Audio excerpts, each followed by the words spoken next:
स्वागत है साथियों आप सभी का आपका अपने YouTube चैनल GK24 पे। आज की इस वीडियो में हम बात करने वाले हैं एक ट्राइबल कम्युनिटी जिसका नाम है भिल जनजाति। ये जो भिल जनजाति है भारत की one of the largest tribal community है और अभी इन्होंने जो है डिमांड करी एक सेपरेट स्टेट बनाने की। देखो ये जो जनजाति है ये गुजरात, मध्य प्रदेश, राजस्थान और MP के कुछ इलाकों में रहती है। यानी कि ये जनजाति अलग अलग राज्यों के अंदर थोड़ी थोड़ी क्या हुई बटी हुई है। अब ये यही चाहते हैं कि हम सभी को एक करने के लिए कुछ पोर्शन जो है गुजरात का, कुछ मध्य प्रदेश का, कुछ राजस्थान का लिया जाए और हमारे लिए एक अलग से एक सेपरेट स्टेट बना दिया जाए।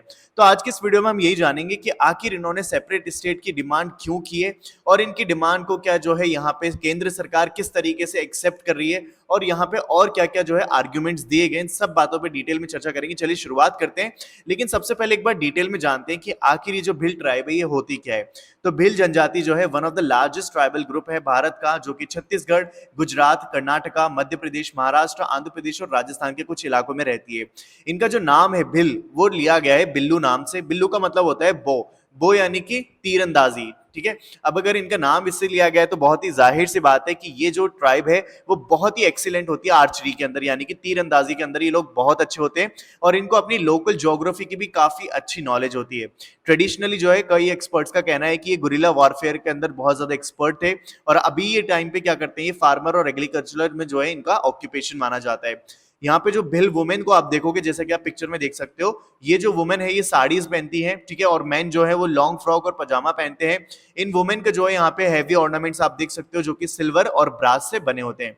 तो हमने जाना अबाउट भिल ट्राइब। अब देखो भारत के ये वो राज्य हैं जहां पे ये ट्राइब बसती है। अब जैसे आप सोच रहे होंगे कि इनका एक अलग से स्टेट कैसे बनेगा, तो देखो यहाँ पे आपको मैंने बताया कि कुछ पोर्शन जो है इनका यहाँ पे यूपी में रहता है, कुछ इनका राजस्थान में रहता है, कुछ इनका गुजरात में रहता है और कुछ महाराष्ट्र में रहता है। तो इनका यही कहना है कि इन थोड़े थोड़े एरियाज में जहां पर हम बटे हुए हैं सभी को एक मिला दिया जाए और एक सेपरेट स्टेट बना दिया जाए जिसे कहा जाएगा भिल प्रदेश, ठीक है। तो इनकी यही डिमांड है जहां पे इन्होंने ये स्वीकार किया है।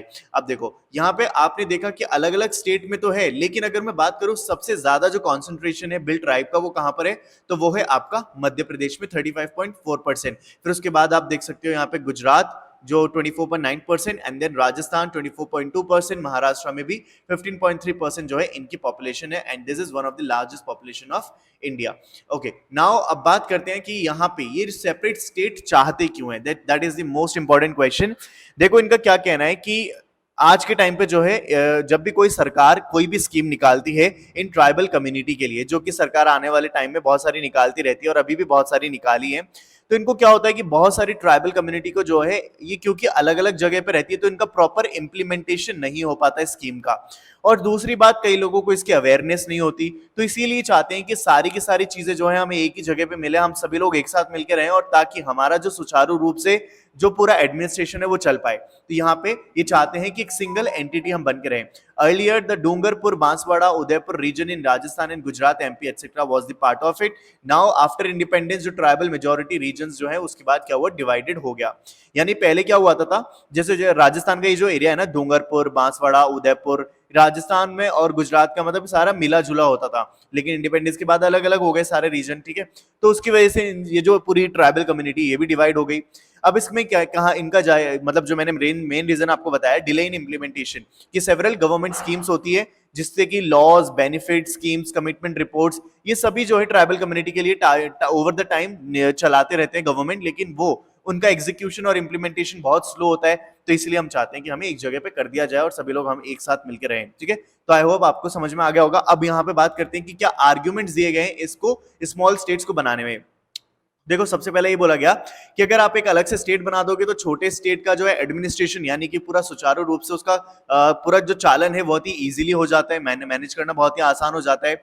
इसके बाद मोर इक्विटेबल डिस्ट्रीब्यूशन ऑफ रिसोर्सेज, यानी कि जो स्मॉलर स्टेट्स होते हैं वहां पे आप रिसोर्सेज जो है बहुत ही इजीली डिस्ट्रीब्यूट कर सकते हो वहां के रीजन में, वहां के कम्युनिटीज में, क्योंकि वहां पे क्या है, लेस कॉम्पिटिशन है रिसोर्सेज को लेके और गवर्नमेंट भी जो है वो मोर अकाउंटेबल हो सकती है लोगों के लिए। ना उसके बाद जो एक और आर्ग्यूमेंट है वो दिया गया, increase participation in democracy. Smaller states जो है उनको आप ज्यादा एनकरेज कर सकते हो in the greater participation in democracy as more people feel connected to their government and have a greater stay in the decision making.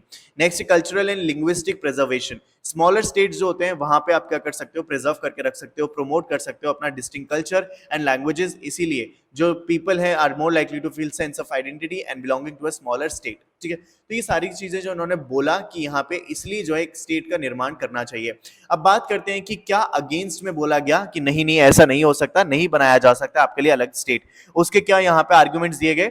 तो देखो सबसे पहला इंक्रीज एडमिनिस्ट्रेटिव कॉस्ट। भाई देखो अगर आप एक अलग से स्टेट बना दोगे तो उसको चलाने के लिए अलग से कॉस्ट भी आएगी, तो यहाँ पे क्या होगा कि अलग से कॉस्ट एड ऑन हो जाएगी। नेक्स्ट है inter state dispute. Smaller state जो है can lead to an increase in inter state dispute as there is more competition for resources and territory. यहाँ पे क्या होगा कि ऑब्वियस बात है कि कंपटीशन बढ़ेगा रिसोर्सेज को लेके, टेरिटरी को लेके, तो यहाँ पे इंटर स्टेट डिस्प्यूट हो सकता है। Loss of national unity. यहाँ पे अगर आप नया स्टेट बनाते हो तो इससे क्या होता है, नेशनल यूनिटी जो है कहीं ना कहीं कमजोर पड़ती है। एज पीपल में feel identify more with their state than with the country, यानी कि जो लोग हैं वो अपने स्टेट के थ्रू जो है अपना ज्यादा अपनापन दिखाएंगे ना कि कंट्री के थ्रू। तो यहाँ पे बोला जाता है कि अगर आप ज्यादा स्टेट बनाओगे तो उससे कहीं ना कहीं नेशनल यूनिटी भी लॉस होती है। Regional imbalance. Smaller states may not be able to generate enough resources to sustain themselves, which can lead to regional imbalances. यानी कि कई छोटे states अगर आप हो और अगर आप नहीं generate कर पाए enough resources तो उससे क्या होगा, regional imbalances भी हो पाएगा।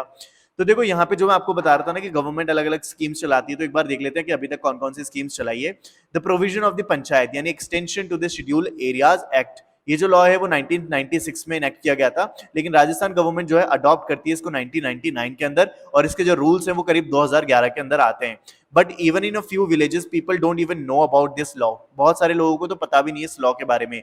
इवन द लेजिस्लेचर, यहाँ पे जो लेजिस्लेचर एग्जीक्यूटिव है उनको भी नॉलेज नहीं अबाउट दिस लॉ।